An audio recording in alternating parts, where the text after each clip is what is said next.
இவ்வளோ பெரிய வேலையெல்லாம் பண்ணிட்டு எதுவுமே தெரியாத மாதிரி எப்படி சாப்பிட்றான் பாரு.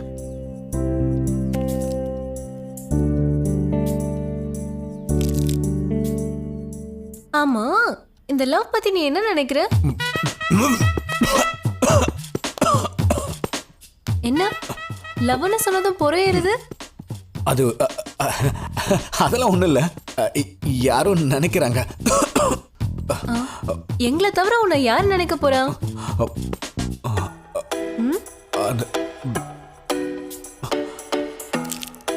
ஆமா, நீ யாராச்சும் லவ் பண்றியா?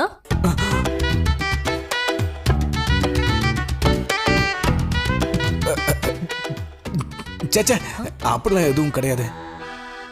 எனக்கு படிக்கிறதுக்கு நேரம் இல்லை. புக்ஸை பார்த்தாலே தலை வலிக்குது. இந்த லெவலாம் வந்து பெரிய தலைவலி. இதுக்கெல்லாம் பெருசாக எஃபர்ட் போட வேண்டியது வரும். நான் பேசிக்கலி சோம்பேறி வேற. லெவலாம் டைம் வேஸ்ட். நமக்கு ஒன்லி படிப்பு தான். சொன்ன பேச்ச கேட்டாதானே. ஆமா ஆமா, வாமா வாமா உட்காருமா, சாப்பிடு. நான் சாப்பிட வைக்கவா?